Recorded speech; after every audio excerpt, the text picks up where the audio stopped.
Red Blue JD.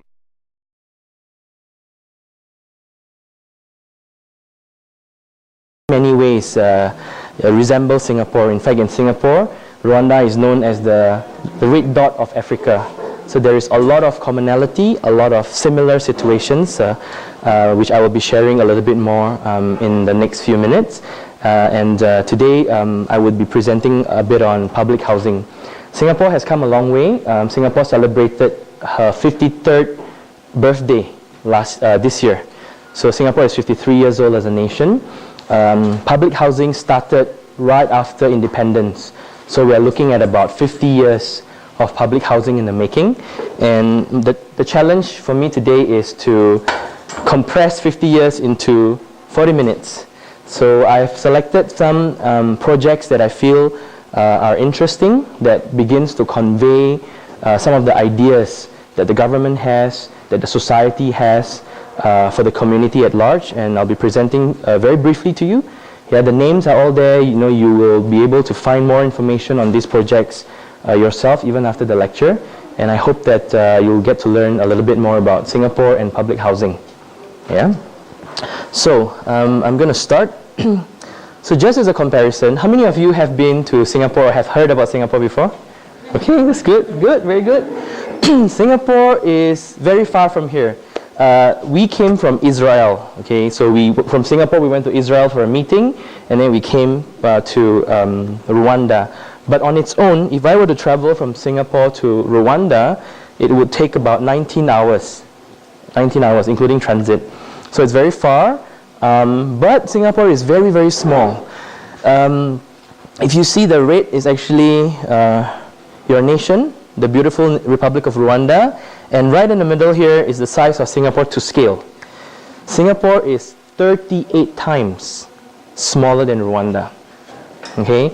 If you cannot understand that, I will say it one more time in a different way. Akagera National Park is 2 times the size of Singapore. So that is very, very small. Very, very small. Okay? But of course, there are a lot of social and political situation that is very similar, right? Like Rwanda is landlocked country surrounded by other nations that are fighting proxy wars. In Singapore, previously, before the independence, there were a lot of wars that's happening around the region as well. Yeah, but this is the comparison, okay? As a snapshot, I think it's looking a little bit small, so I will just explain. So at the top right-hand corner here, this is the national flag of Singapore. We celebrate our Independence Day on the 9th of August, okay, 1965, that's right, 1965. This is actually the size, or rather the shape of Singapore. It's slightly over 700 square kilometers as a landmass, so it's really very small. Okay, there is no capital city. So every time when I go overseas, right, when I have to fill up forms, I have to repeat myself 3 times. What is the city, Singapore? What is the state, Singapore? What is the country, Singapore? Because it is an island nation. It is very, very small. Okay? We have slightly over 5.5 million people right now. Okay, how many people do we have in Rwanda? About 12 million, right? Yeah, so even in terms of population, Rwanda is more than twice the size of Singapore. Okay, if you can see over here, we are pretty much balanced in terms of the number of male and female, right? For sociologists, I think the gender equality or the gender distribution is very important. For example, in China, because of the one-child policy, it has resulted in a very, very drastic disproportion in the number of males and females. Yeah, where parents are preferring males after more than females, and every time they give birth to a baby girl, they will sell her away, or even they will abort. Yeah, so in Singapore we don't have that problem, thank God. Yeah, and the ratio is quite equal. Okay, we speak many languages. Okay, but maybe before we go into the language, let's look at the race, because language, religion is associated to race. There are 4 races in Singapore. The majority of the race is Chinese. Okay, I'm sure you're familiar with China. Chinese are basically Chinese people from China. So I'm actually a Singaporean Chinese. So by ethnicity, I'm a Chinese. By nationality, I'm a Singaporean. So in Singapore, we have close to 98% Chinese. Okay, and we have got the other race, Malays. Okay, they are the native, right? And we have got Indians, and we have got a mixture, because over the long history, even though Singapore is only 50 years, but that is only the modern Singapore. Yeah, Singapore goes a long way back, and throughout the many hundreds of years, there have been intermarriages between races, and so we have got our own Eurasian, okay, that is identified as a race. So because of that, we have different religion as well. Chinese are predominantly Buddhist, even though increasingly a lot of Chinese are becoming Christians, like myself, a lot of Christian Chinese, right? And the Muslims would contribute to the Islam as one of the religion in Singapore. And of course we have got other ones like Catholic, okay, we have got Catholics, Hindus, and other races as well. So this basically gives you a snapshot of what Singapore is like. Singapore has also 95.9% literacy rate. Okay, I think similar to Rwanda, in Singapore, if you do not send your kids to school, especially up to the completion of the primary education, you go to jail. The police will come and catch you and put you to jail. Okay, and one of the reasons why, in fact, a few days ago, I just read in the papers that your president, Paul Kagame, has identified good education as very, very important. In fact, that was what Lee Kuan Yew, our founding prime minister, saw, that education is very important, and that's the reason why even from the nation building period, education has been prioritized, and therefore we have today 95.9% literacy rate. Yeah? Okay, so a bit of a history. I think you will find a bit of parallels, yeah, between Singapore and Rwanda. In the early, more but a local village, a local fishing village. So there are a lot of the nearby Malaysia and Indonesia who come to this island, and they actually make a living there. So there are a lot of seafarers, okay, and then basically this is really how it looked like, fishing village. Okay, and in 1819, okay, it marked a new chapter for Singapore when a British commanding officer landed on the shores of Singapore by the name of Stamford Raffles. He founded modern Singapore. So when he came into Singapore, he claimed Singapore as a British colony, and the British came and they gave us something that is very important in terms of urban planning and also architecture, and that's called the grid system. So the grid system, we got it from the British. So when the British came, you can imagine before it was a fishing village. So if you look at it from a master plan level, there is almost no structure. It's very organic.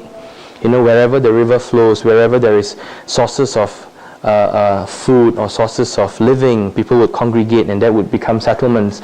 But when the British came, in order for them to consolidate their power and to organize the city, they introduced the grid.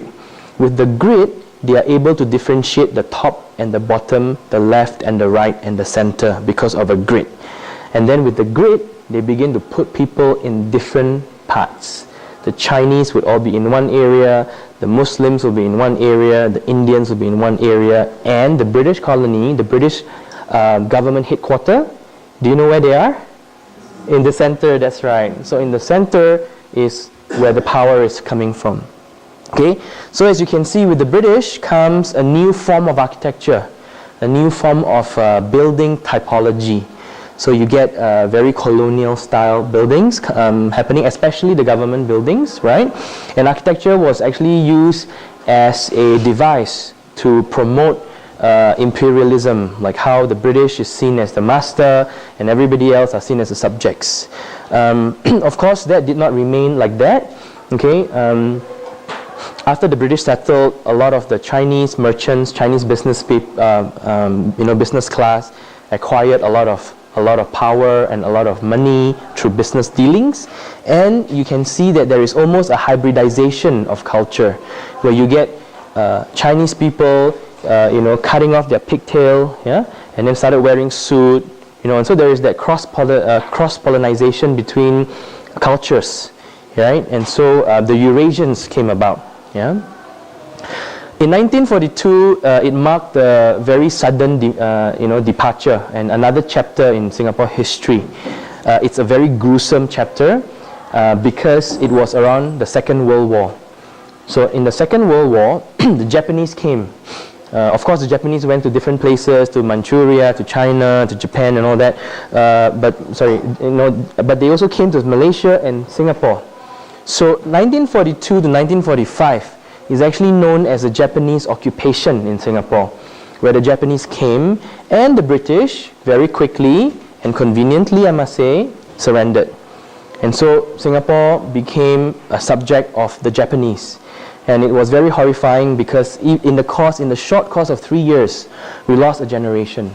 My grandfather was actually a prisoner of war. He was captured by the Japanese.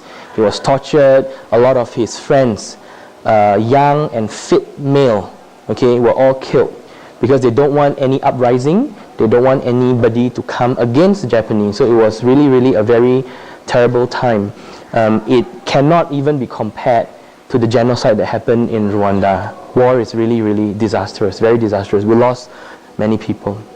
In 1945, even before the Pearl Harbor, there's this, atomic bombing.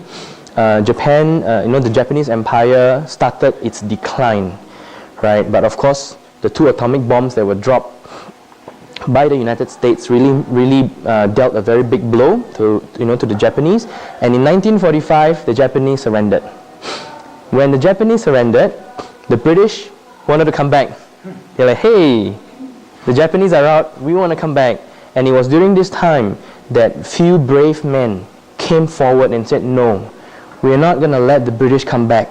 We've had enough of colonization. We've had enough of colonial powers superimposing their desires over our nation. We believe that we can rule our own nation. And so in 1945, 1945, the nation building started. It wasn't a very clear-cut situation where the Japanese left, the British didn't come back, and Singapore was established. No, there was 20 years in between, transition period, where Singapore was trying its best to find its own footing, to find its own independence. In the course of fighting for its own independence, briefly, Singapore even joined Malaysia, but that merger didn't work. And then after that, Singapore split. And so in 1965, Singapore became an independent nation. Okay, so that basically is the short version of a history for you, how Singapore started from a fishing village, through British colony, through Japanese occupation, through trying to find its way even with Malaysia, and finally becoming an independent island nation in 1965. So over here, the immortalized Raffles Stamford, the naval officer who first landed on Singapore. So this actually is the exact location along Singapore River where he first landed, and they built a statue over there to commemorate that. And of course, in the middle, this is actually a skyline of Singapore, right? You can see very tall buildings in the horizon. And every year, we celebrate our National Day, our Independence Day, in actually what we call the Marina Bay. So this is actually an area of water body called Marina Bay, right? And it's actually a big stadium overlooking the Marina Bay, and we celebrate our Independence Day every year over there. Yeah. So what is more interesting about Marina Bay is also the fact that if you were to look at Marina Bay 13 years ago, it was nothing but they reclaimed the entire Marina Bay in 10 years. And what you see today, all these buildings over here particularly, they're all built on reclaimed land. Okay, and this photo here basically encapsulate what I mentioned earlier, that there are 4 main racial profiles in Singapore. You've got the Chinese, you've got the Malays, you've got the Indians, and you've got the Eurasians. So again, why is this important? One of the success of Singapore public housing, okay, or affordable housing as you call it here, is really in the element of social engineering. Okay, I'll be sharing more about social engineering with you just in the next few slides. Okay, So after the Second World War, right through to the early years of Singapore as a nation, there were chronic housing shortages, very bad housing condition, and a rapid population growth. The rapid population growth was contributed by the fact that during peacetime, people saw the opportunity to settle down, to marry, to have family, to have kids. And also peacetime meant that people from around the area who have aspirations for a better life can now come to Singapore without fear of war. So immigration started to contribute to the rapid population growth as well. So in 1960, the Housing Development Board was actually set up by Lee Kuan Yew, our late founding Prime Minister. The as we call it, was basically developed to systematically and comprehensively deal with social development and economic growth. Okay? Within a year, there was a huge fire that actually broke out in one of the very densely populated area in Singapore that actually caused 16,000 people to be stranded without homes because their homes were all burned down. And that incident was very, very important because it basically reinforced the necessity for Housing Development Board to actually exist and to drive public housing. So again, a snapshot of what happened over the last few decades. In the 1960s, as you can see, okay, there is already this desire and this vision for vertical sort of city. The reason is very simple. We cannot, we are very, very small in terms of land area, so land is very, very scarce. Of course, we have technology to reclaim land, but we cannot reclaim too much because before you know it, you hit international water. In fact, we have reclaimed quite a bit of land to the point that the straits, this water body that separates Malaysia and Singapore, has become very small. In fact, it is less than 1 kilometer. You can walk to the next nation. Yeah. So in 1960s, again with the advent of technology, with the advent of architecture and urban planning, a lot of neighborhoods started to be developed. Yeah. In 1970s, basically it was perfected. I wouldn't say perfected, but lessons were learned in the whole span of 10 years. What should they do? What should they not do? What are the problems? How to improve? And so the 1970s marked a new chapter in public housing as well. Again, with better technology, with better master planning, the building height becomes even higher. Okay, and in 1970s, okay, so in 1960s, right, what you would see here is actually the dominance of a slat block, what we call a slat block. Yeah, I'm not sure if the terminologies are the same, but in Singapore, we would call it either a point block or a slat block. But before the point block was introduced over here, this is a point block, okay, because it's like a point, right? It was actually a slat block. Now, the good thing about a slat block is that there is one corridor, okay, that is often double loaded, okay, and connected to a lot of units of homes on one floor plate that's replicated over 10, 20 floors. So in terms of structural efficiency, spatial efficiency, is very, very efficient. Yeah, and it was one of the more favored sort of a housing model back then. And then in 1970s, point blocks started coming up, okay, with a lot of efficiency as well, because now we can go even higher, right? And so in 1990s, what happened was that the neighborhood, the concept of a community and neighborhood became more evident. Maybe because Singapore is small, but even so, the government saw that there is no way you can build a nation where facilities are not distributed evenly and homogeneously. So they started coming up with neighborhoods, okay?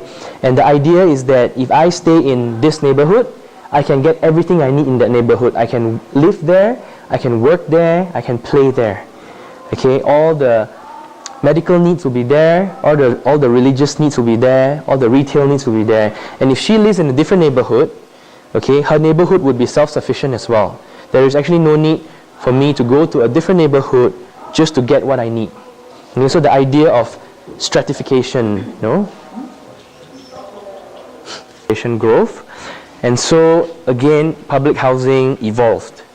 So in the early 2000, we begin to see a new, I would loosely call it a typology of public housing, where the housing goes even bigger and the housing begin to take on a very different architectural expression. What do I mean by that? In the early 1990s, a lot of the public housing began to express structure on their elevation. Okay, it corresponded with the time of technological advancement and all that. In the 2000, in the year 2000, moving forward, I'm sure you've heard about sustainability, ecological development and all that. And so the public buildings begin to express that on the elevation. We begin to see a lot of green facades, vertical green wall, and all that kind of architectural devices that come that's coming into the public housing. So again, in the interest of time, I've picked up a few projects that I feel are very significant at its milestone. We'll be talking about 5 of them today. The first one is a SIT housing.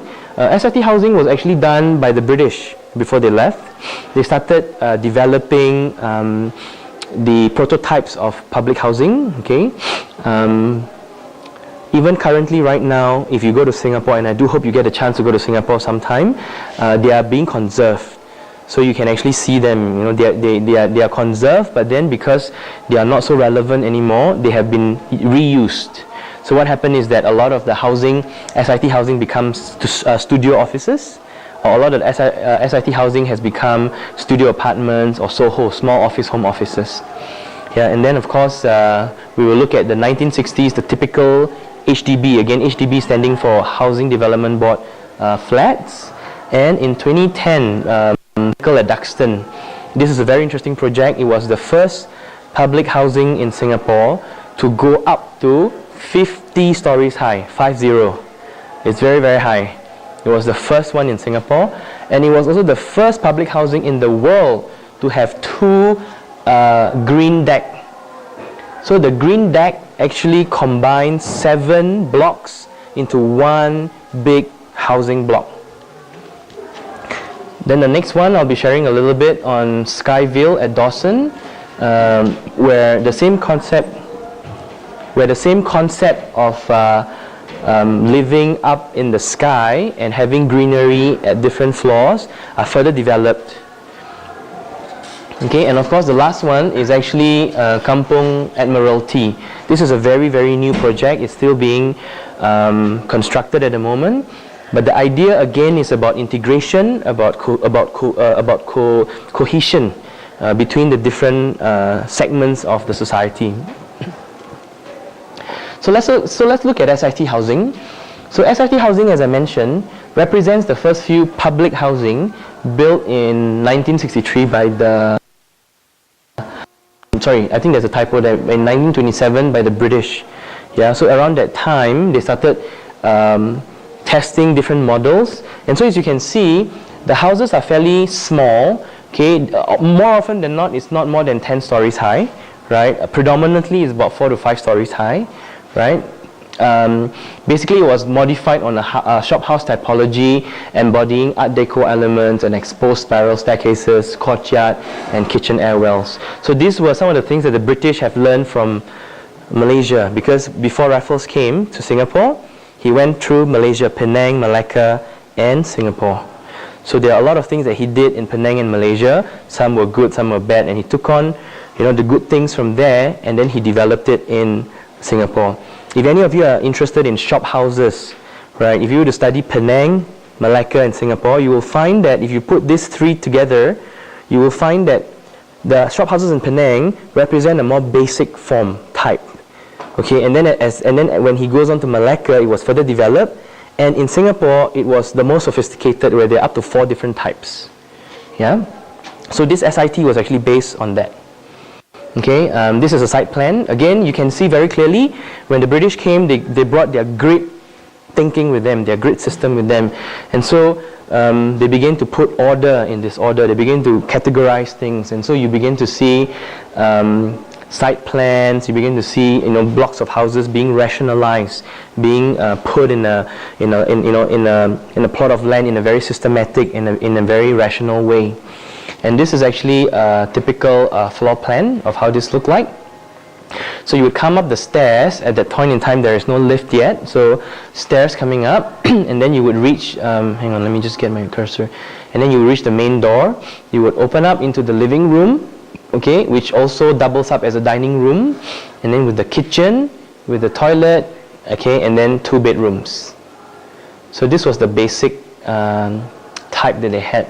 And of course, beyond the kitchen is actually like a small yard, veranda. Okay, so a lot of the SIT housing models observe this kind of unit plan. Okay. Then we come to the 1960s. Again, it's many decades later, with all the socio-economic conditions in Singapore. The government has started thinking about mass housing, typical unit types. What do I mean by typical? Reproduce many times over. Instead of designing 50 different types for 50 houses, you design one type and then you produce it. Okay? Modularity and of course economy of scale. So these were the big keywords that actually framed the thinking of the government of the day. And again, over the years, the unit types would have evolved. Even right now, we have different types. We have studio apartments, okay? We have 1-bedroom apartment, we have 2, right up to 5-bedroom apartments for families of different sizes. We have got a jumbo unit where it's 2 4 to 5 room apartment that's put side by side, becoming one. It's like a dual key unit. And we have got multi-generational types as well. So again, as you can see over the years, there is this collective wisdom that HDB, Housing Development Board, has acquired by fully understanding the social context, the social needs, and evolving public housing to meet the needs of the society. Okay? And again, social engineering. So what do I mean by social engineering? It is very difficult to ensure racial harmony, okay, in any nation. Okay, I think if you look at in the United States, it's a very, very prime example of how race is a very, very sensitive topic. Yeah, and if it is not handled in a way that is suitable or appropriate, it can go out of hand. In fact, in Singapore, something of that nature happened in the early 1960s when there was a racial riot that broke out between the Singapore Chinese and the Singapore Malays. And it was actually very sensitive because if you understand the region where Singapore is surrounded by Muslim nations. Okay, pretty much like Israel. We just came back from Israel. The Jewish people in Israel, okay, they have a conflict with the Muslims, and the Muslims are coming from the neighboring countries. And so it's the same thing. When the riot started out in Singapore, the Singapore Muslims and the Malaysian Muslims, they actually, it affected the Malaysian Muslims, and to the point where the Singapore Army was actually activated. Prime Minister Lee Kuan Yew activated the army to be stationed along the beach, and the command was to shoot anybody that comes down from the Malaysian Straits into Singapore. It was very, very big. Excuse me. But thank God, they were able to arrest the situation.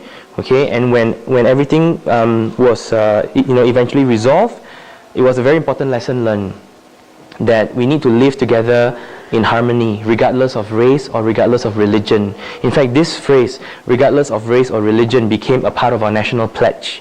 That our kids go to school every day, they will recite the national pledge, regardless of race or religion.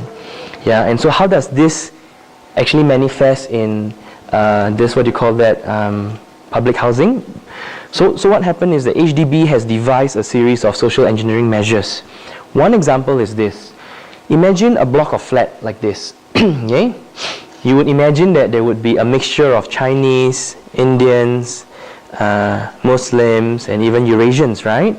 Now, how do you ensure that within 10, 20, 50 years, you do not get a situation where this block is now predominantly occupied by Chinese, having Chinese communist ideas and all that? How HDB came up with a lot of measures. One notable measure is that if I'm a Chinese, I don't have to say if I'm a Chinese, if I own a house in this block, I can only sell it to a fellow Chinese. If there is a Muslim or an Indian who comes to me and says, hey, I like your house, It's got a nice size, it's got a nice view, nice height and all that. I'm sorry I can't sell it to you because it's not possible. Okay, so by virtue of that, 10 years, 20 years, 50 years, 100 years, this block will always contain even distribution of Chinese, Muslim, Indian and Eurasians. That's one of the that's one of the things that Singapore has done very well, and social engineering to a great extent has actually helped in preserving. Okay. Any questions so far? No? Okay, I'll continue and I'll take answers. I'll take questions at the end of it. So in the 1960s, okay, again you can see the development of the different typology. Here I have actually accumulated the floor plan of different unit types in the same development, just to show you. You can almost imagine the concept of modularity and mass production happening. Can you see it? Okay, let me just highlight to you. If you can see, right, this is actually a 2-room flat. Okay, what do you mean by 2-room? Now you may then ask me, sorry Mr. Rudy, I think there is a mistake. You have 1 living room and 1 bedroom and you call it 2-room. In Singapore, that's how you categorize a room. Room house simply means you have 1 bedroom and 1 living room. So that's 2-room. If you have a 5-room house, it means you have 4 bedroom and a living room. That is a 5-room house. 5 room. Okay, now let me show you. So this is a 2-room apartment. It's got 1 bedroom and 1 living dining space. Of course, a kitchen and a yard. Toilet. This is a Jack and Jill. Okay, Jack and Jill is a term used to describe toilet that is accessible from 1 bedroom and the living room. So it's called Jack and Jill shelter. Now, during the inception of Singapore as a nation, I think our forefathers were very concerned and very practical. What happens if there is an aerial invasion from our neighboring countries? Okay, it's going to create mass casualties. So what they did was they implemented this thing called the household shelter. The household shelter is a structural shelter that goes from the ground all the way up to the topmost floor, and it is self-contained. Okay? There are technical restrictions, or rather technical controls, over the thickness of the wall, over the offset, okay, of the household shelter. The idea is that if ever Singapore is being bombed, okay, every family can find refuge in the household shelter. Okay, so what happened is that here, imagine if it's being bombed and all this were all blown off. The household shelter has a redundancy of 3 times, which means it can withhold, how should I say it? Like for example, walls, right? Maybe a wall will take a certain explosion, for it to be, to be blown off. But the structural shell of the household shelter, the wall, has a redundancy of 300%. So in its worst case situation, if this block were to be bombed, at the end of the bombing, you would see one vertical shaft going up. That's the idea. Okay, now, so let's see how economy of scale, modularity comes about. So again, as you can see, from the 2-room, there is a very, very distinct evolution into the 3-room typology. You just add 1 more bedroom here. Of course, this and this are mirror image. I hope you can see that. Then they add 1 bedroom here. They add 1 more toilet here, and everything else remains the same, with exception to a corridor now that's needed to access the 2-bedroom, or rather the 2nd bedroom. Again, from the 3-bedroom, again as I mentioned, 3-room means 2 bedroom and 1 living room, right? And from the 3-room, again there is evolution into the 4-room. Same thing, you can see almost the same. I colored it so that you can almost see the relationship of the spaces. You just add 1 more room here, and this room doesn't have an ensuite. Yeah, so you just imagine you split these 2 up and putting in 1 more bedroom in the middle, and that's that. And again, from the 4-room becoming a 5-room. Now again, in the 1960s, when the government started doing their public housing, the other thinking they had is flexibility. Yeah, they want people to have homes that are able to adapt to their different lifestyle. So again, they introduced this. Sorry, that's why, like for example, this one, right? If you look at this, there is and 1 dining and living, so there should be 4. But why is it classified as a 5-bedroom? Because here in dotted line, okay, represents the possibility for expansion. So a scenario is like this. If I'm a family, imagine if I'm just a couple, I don't need to do anything. Imagine if I want to have a small practice at home.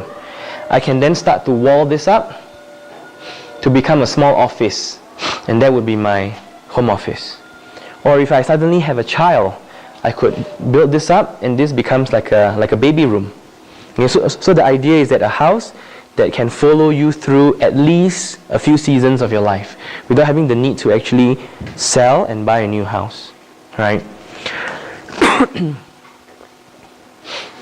So that basically, so this kind of unit plans are very dominant, prevalent in all the public housing in different locations. Yeah. In 2010, this started in 2009. Actually, there was a design competition that attracted 227 design entries from 32 countries. Okay, and the winning scheme was actually by a Singaporean, Ping Bing, one of our friends.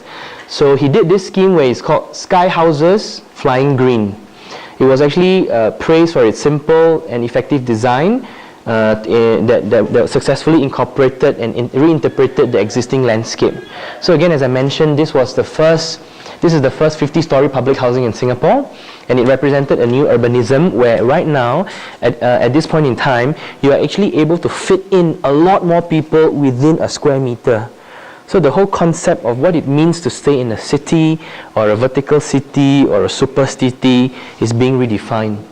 Okay, and it's the first in the world with 2 sky bridges linking 7 towers. So previously with the slab block and the point block, okay, a block is a block. If I'm staying in block A and you stay in block B, how do I go over to visit you? I got to come down from 10-story, I got to go across the road, then I go up to visit you on your floor. But in this instance, they started bringing the road and the ground plane all the way up to the mid-story and all the way up to the top story. So that's why you have got 2 sky bridges that linked all the 7 floors. So if I live in block 1 and you live in block 7, I no longer have to go down to the ground because now the ground has come up. I can even go all the way up to the top, I walk and then I come down and visit you, or I can go down to the middle floor, I can cross over and I can visit you.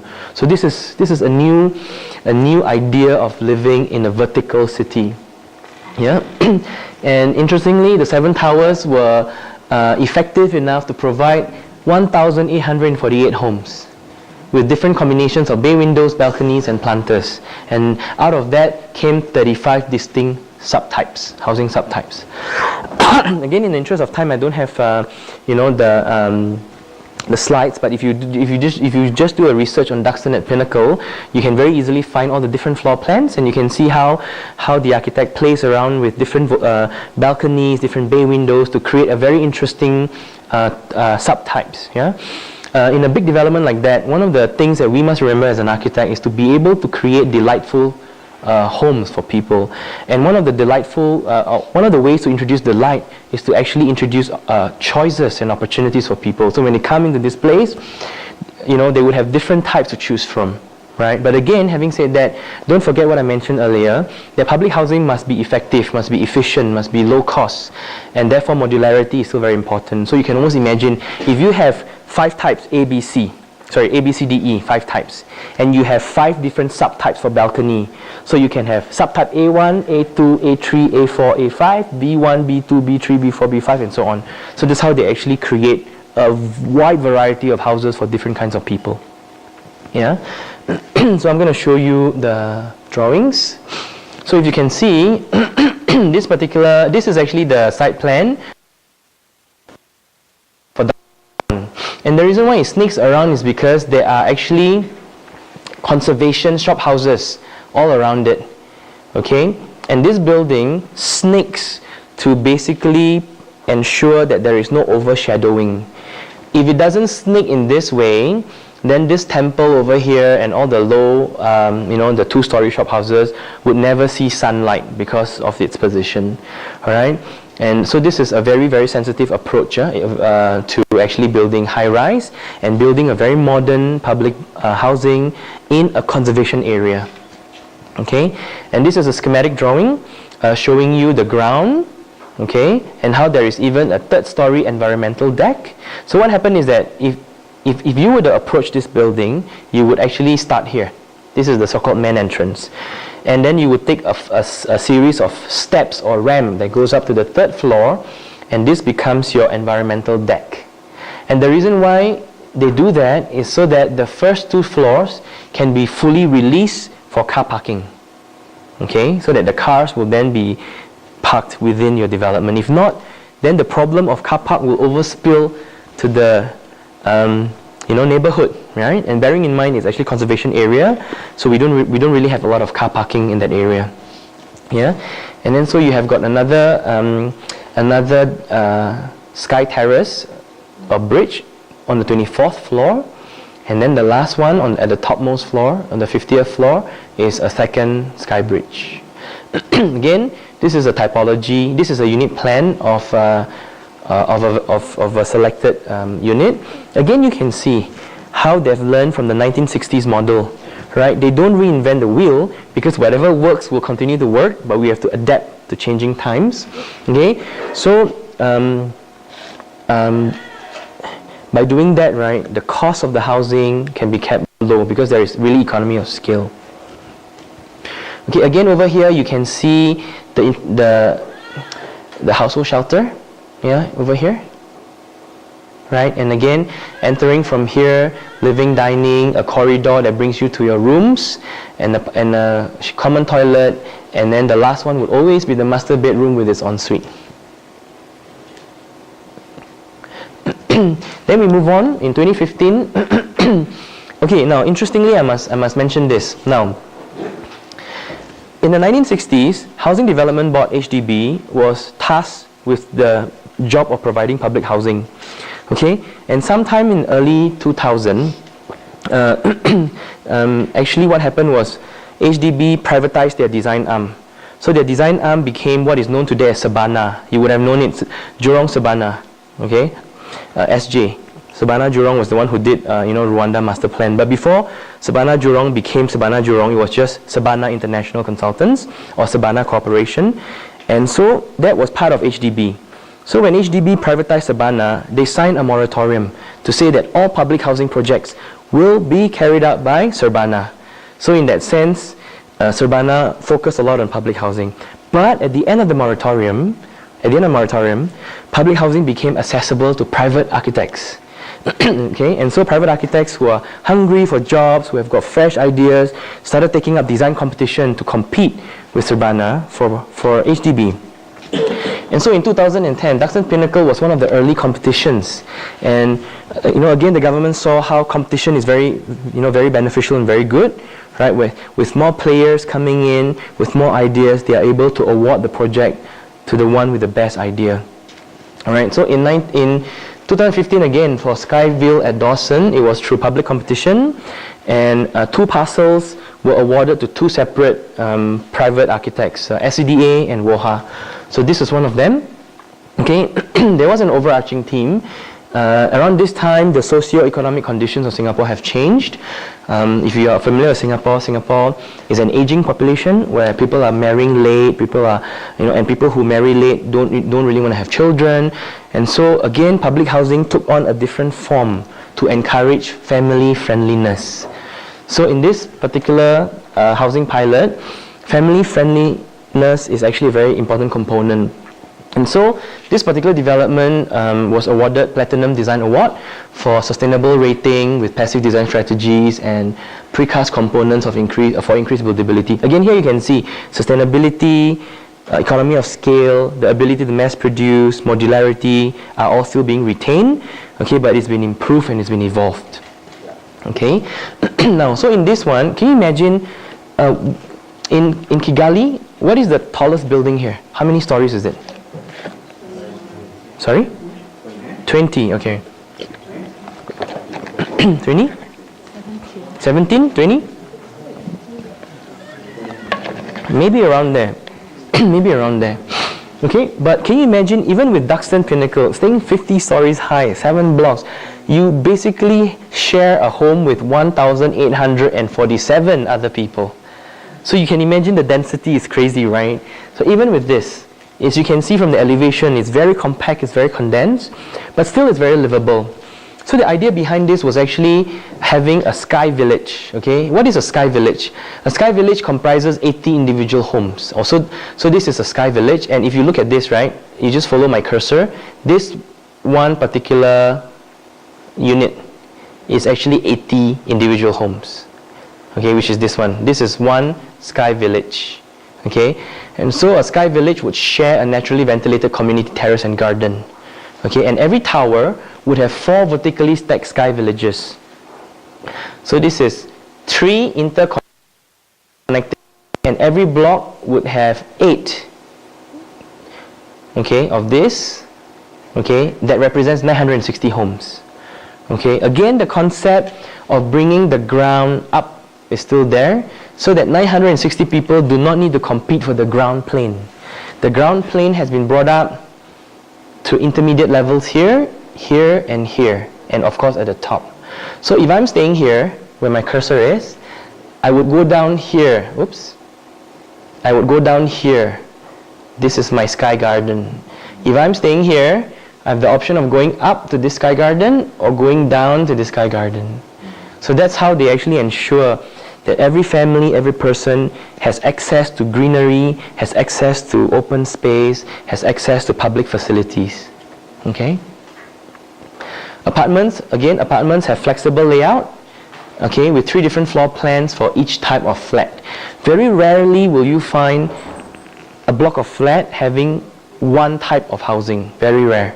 Yeah, you would have two room, 3 room, 4 room, or 2 room, 4 room, 5 rooms, or studio, 1 room, 2 room, you know, in different matrix, yeah, as required. And so with the flexibility, okay, now it's no longer about having a home that can last you through different seasons. Now you have the choice. You can choose, you know, as a person, as a family, having a specific lifestyle, whether you want to have, you know, a unit with a bigger living room. Okay, maybe you're someone who is very social, you know, you're a socialite and you would invite a lot of friends over. So you would actually find a unit with a bigger living room more suitable for your lifestyle. Or if I'm a family man, you know, I would choose to have more bedrooms but smaller living room. So that kind of flexibility and longevity has been imbued into public housing.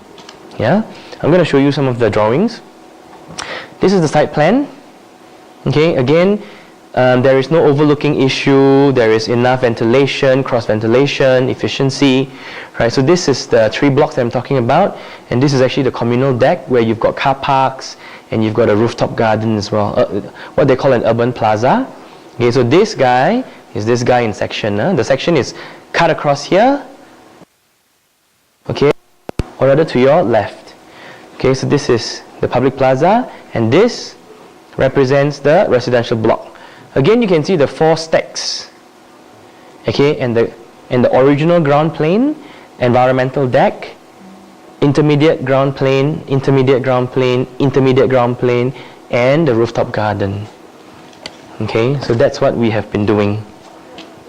Okay, so this is how the block efficient, central core with staircase and lift, and you have got corridors that extend, okay, to the different units.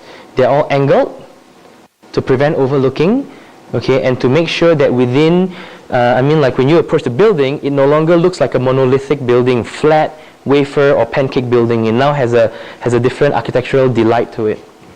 Okay, now this is what I mean by the flexibility. So they were able to imbue, or rather design even for such flexibility, where for the first time ever we are seeing public housing having the characteristics of condominium, a loft. This is a double story housing, and this is really, really remarkable. Okay, and for some unit types, okay, for some of the loft unit types, this loft has its own separate entrance to the common corridor, and the idea of multi-generational living came about. The idea is that I and my family and I can occupy this floor, the ground floor, or rather the lower floor, with my own bedroom, and then there is a staircase going up, and this is my parents or my in-laws. They could stay there, and because when you have 2 different family units coming together, that people actually own homes. Okay, I'm just going to go back to this slide, just so that it's a bit brighter. So what happened is that if you were to rent a house, your mentality towards that place is different as if you were to own that house. Because when you own that house is yours. If you were to rent it, it's only temporary. I don't care if the ceiling comes down or not. I don't care. It's not my house. You see? And so one of the success of public housing in Singapore is home ownership. How the government was very deliberate in making public housing affordable so that every citizen can own a home. And in owning a home, own a stake of the nation and the future of the nation. Okay, so with that, I will conclude my presentation. I'll be very happy to take on any questions that you may have. Yes? Yes, thank you for the presentation. I want to ask a question about people who are like unemployed. Unemployed, okay. How do they get away? Okay. More interestingly, it's illegal in Singapore to be homeless. Okay, it's illegal. If you're found, in the street, the police will come and lock you up, hook you up with social welfare, and they'll find a place for you to stay. Okay. Now, so interestingly, but there are homeless people in Singapore.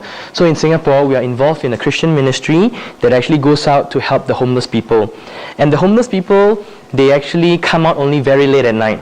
Okay, so if you were to walk certain areas of Singapore, you will see elderly or individuals sitting down in certain urban spaces. They look normal, okay, but it becomes unusual only when you stay in that area for too long, and then you realize, this guy was there at 10 o'clock, and he's now still there at 3 o'clock, right? So that is because he's homeless. Okay, and so they would actually occupy like back lanes and all that.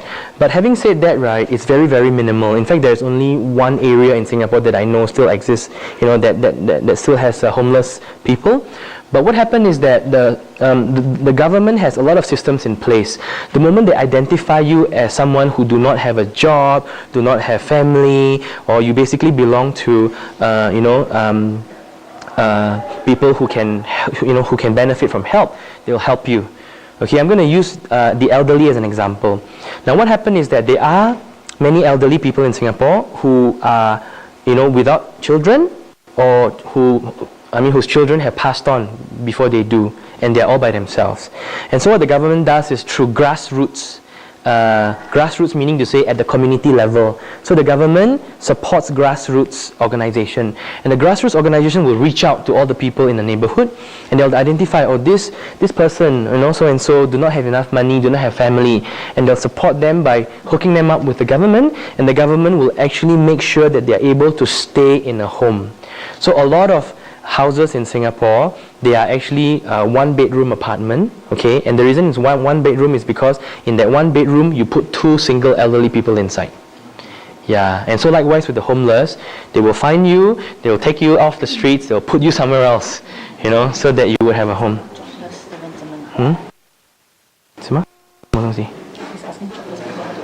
Yeah, so then the part about your question is about how do they own a home, right?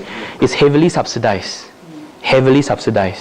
Yeah, I know of a family, like for example, if I were to rent a 3-bedroom apartment in Singapore, it's probably going to cost me $2,000, for example, Singapore dollars, $2,000. How much is that in franc? Maybe you try and do a calculation. So about 2,000 Singapore dollars. And I know of people from low income family or people without job who are able to get a house for $25.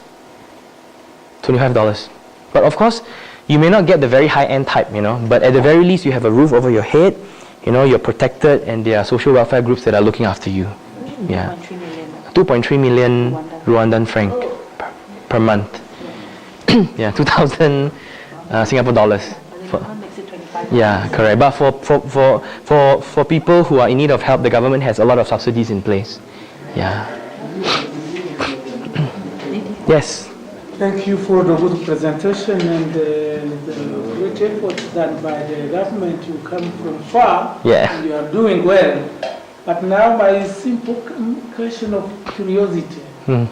where does come from the money to build all those public housing? Because it requires a huge amount of money. Sure. How can we example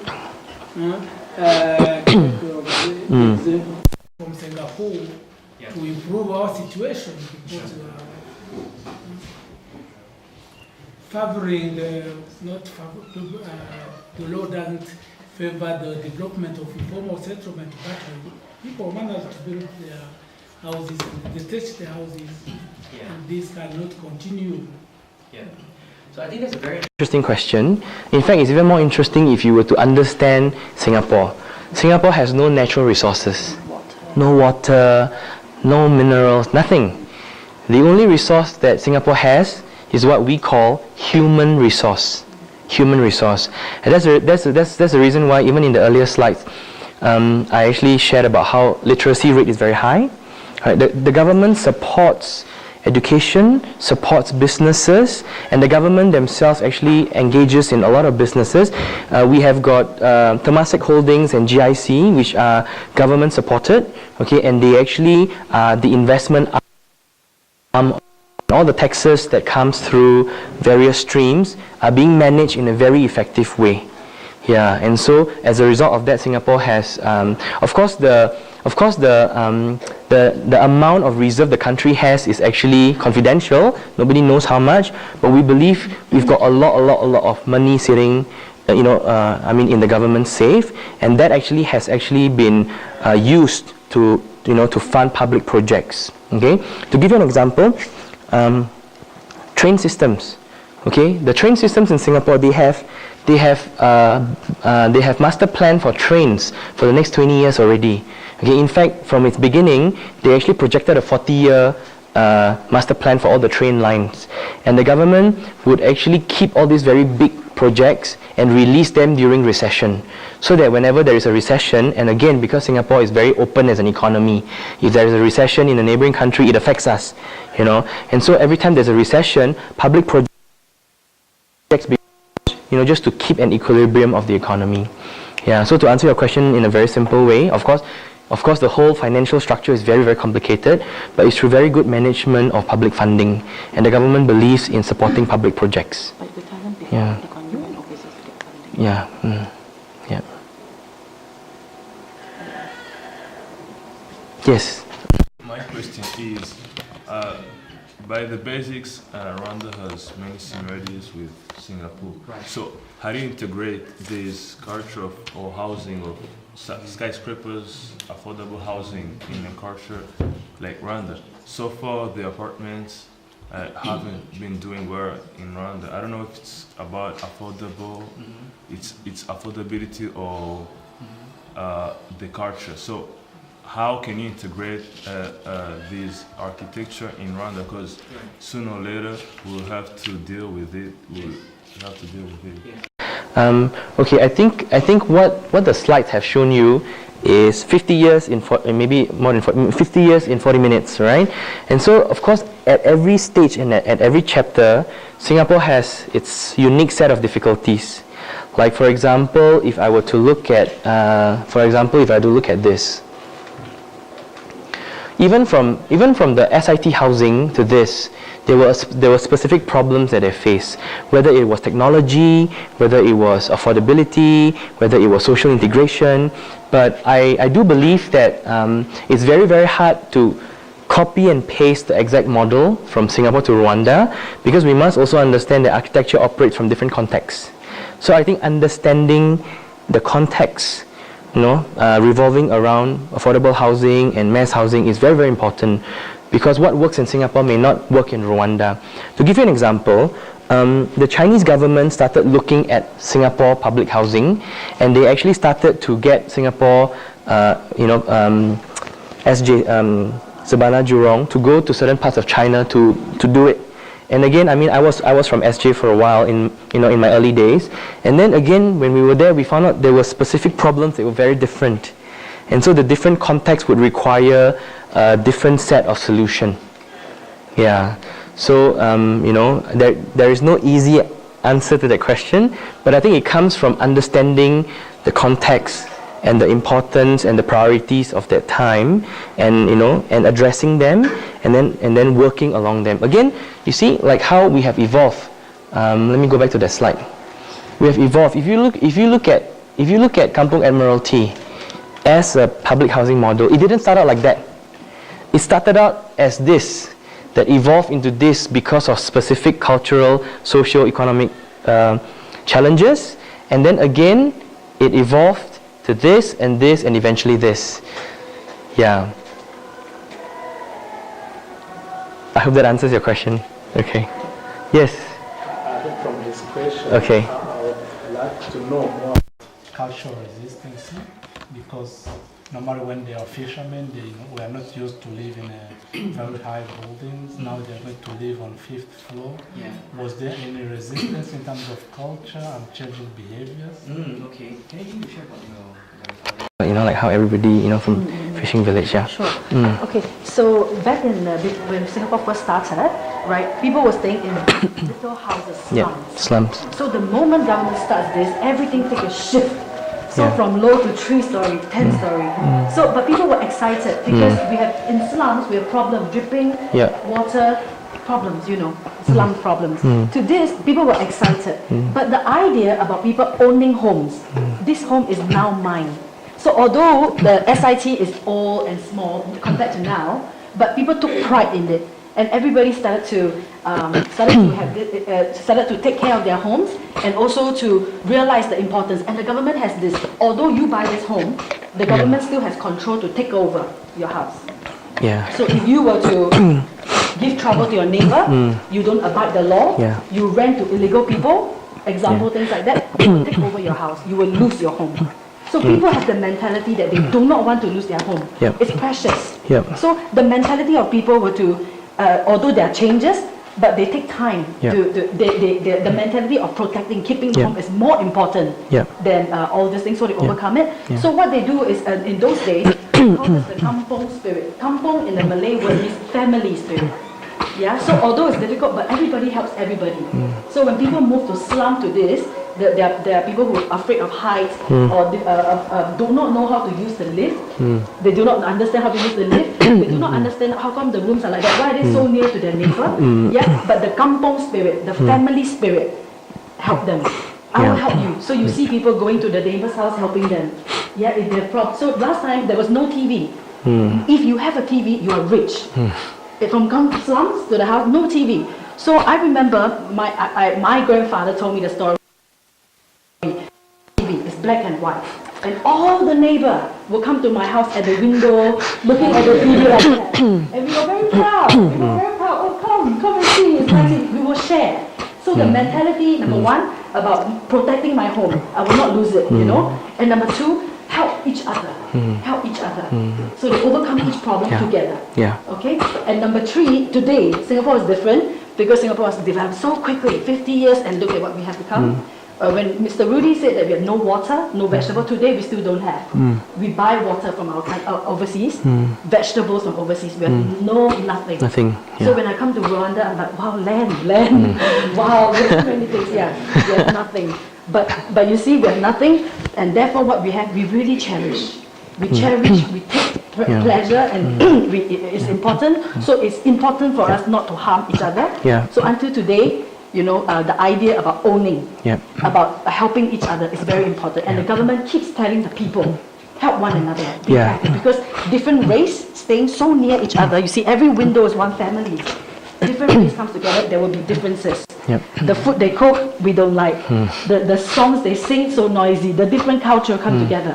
Example, at level one, the Malays, they use it for wedding. Wedding, they get married. So hundreds of people come for one couple's wedding, and everybody will hear music, so noisy.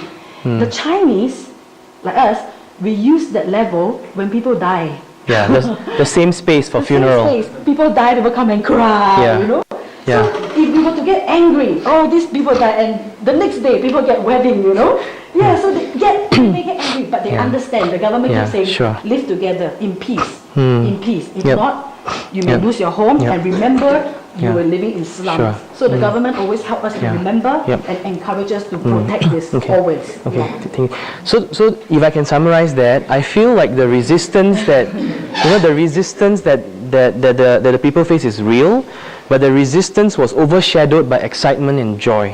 And when the people have witnessed firsthand that this is the government that delivers on what they promise, it's very easy for people to be excited about new things because they know that the government is not there to destroy them or to take money from them, but the government is serious about advancing the whole economy and the whole nation. Right? And the second thing is, okay, the first one is that the resistance is downplayed by the excitement. The second thing is socialization. Socialization is like this. So if I'm a Chinese, I'm a Chinese, and I go to, say I go to Mexico and suddenly I'm in the midst of all the Mexicans, I will feel uncomfortable initially, right? But the moment I make friends with the Mexican, the more I spend time with them, the more I am culturally assimilated and socialized into their culture, and I begin to accept. So one of the things that has happened over the last 53 years is that people have become people are more accepting towards different races. We are not xenophobic. We freely welcome people of different. It's part of our culture, and so because of that, we are able to move as a multiracial nation very easily. Yeah. Yes.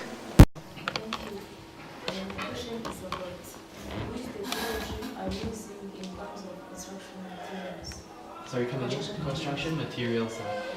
Okay, again, Singapore has no natural resources. We don't have natural materials even. I remember there were certain times when the cost of building became very high because there was tension politically with Indonesia and Malaysia, and they stopped importing sand to us. And when you stop the import of sand is needed for concrete, and then the cost of concrete increases, the cost of building increases. Increasingly, Singapore has moved on to high precision, okay, and we are now doing prefab. Okay, even HDB. If you look at this, HDB, okay, the newer ones, they actually have got a prefab toilet unit that they would prefab somewhere in China or somewhere in other parts of the world, and they would bring that toilet in, and then they would just install it as a Lego. Yeah.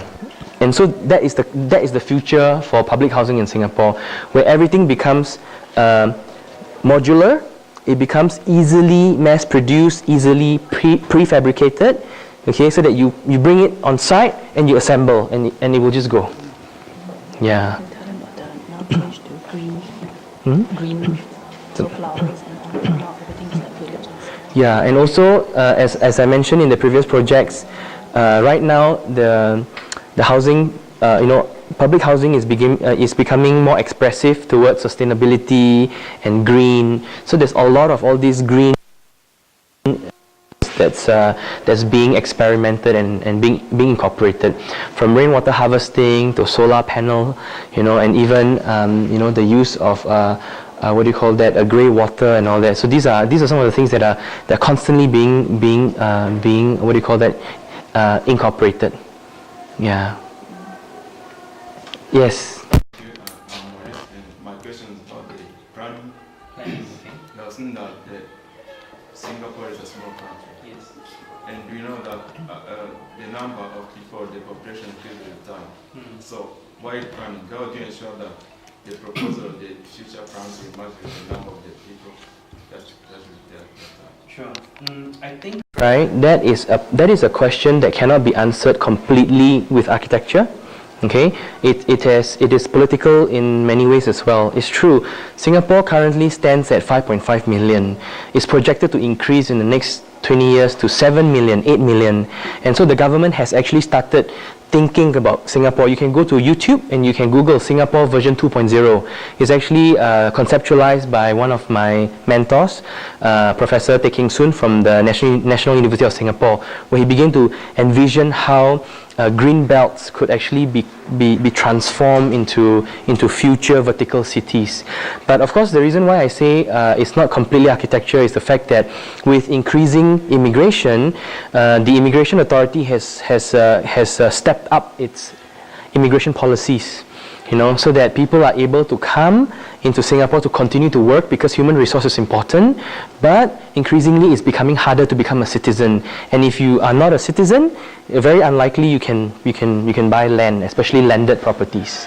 So that's how they control the population, or at least try to slow down the rate of growth, right? And of course using technology and very efficient planning to increase the whole density of the whole country. Yeah. One of the other things that has happened is that for a lot of public housing, the lease is 99 years. Okay. Singapore government is aware that we need to rapidly evolve and adapt to changing times, and that's the reason why Singapore homes are always 99 years. And I think we, even though we have not seen the end of 99 years, because after all Singapore is only 53 years, but the reason why the Urban Redevelopment Authority is doing it is so that at the end of the 99 years, the government can buy back the land, resettle the population, and build even higher, or build a different form of structure. Yeah. As of now, there are already ongoing studies to actually study the rock formation under the land. So if you're building something, the government will impose a rule on you. You're supposed to do a geotechnical survey, because the government wants to know where are the solid rock, where can we tunnel, where can we tunnel and how deep can we tunnel. So you can almost imagine with me, in the future Singapore will continue to go higher, but then it will continue to go lower. Yeah. Okay, any other questions? Yes. There's one more question, okay? Yes. Thank you. I have a question about about the planning. Planning, okay? Yes, it's like a condominiums, so that Condominiums, okay? Yeah, so that all of the population they have to share. So we ask ourselves about the conflict which may arise from some damage of some public, like water sanitation, so that when it breaks, it requires someone to just to fix it, to repair. Yeah, to repair. So we don't know if I own something and I'm the one who damaged it, or what part damaged it was on my part, and my partner don't have capacity to just to do it. Who are in charge of just producing? Okay. So as Singapore increases in population and densifies, Singapore becomes smaller as well. With every one of these neighborhood that you see, again, the Singapore government believes in working at the grassroots level. So at every one of these HDB belongs to a district, and every district is actually controlled by a town council. And every person who stays in the public housing pays a very nominal, very small sum of maintenance fee to the town council, and then the town council will take care of everything. Every 5 years they'll repaint your flat. Every day they will actually take away the refuse, and then if you ever change sofa or change bulky items, you can call them, they'll take it out for you and dispose it for you for free.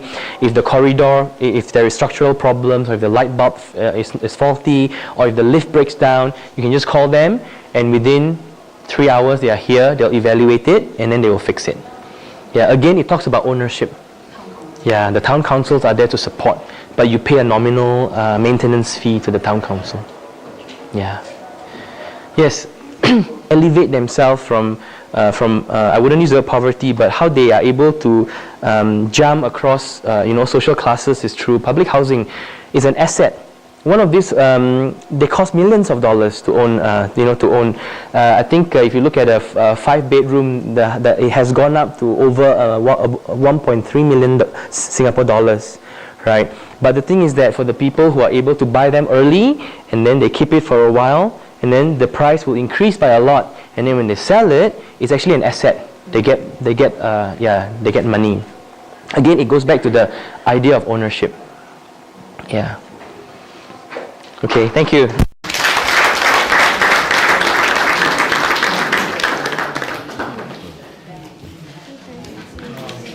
Thank you for the Genesis group. Yes. For having me here, it's been a great pleasure to be here.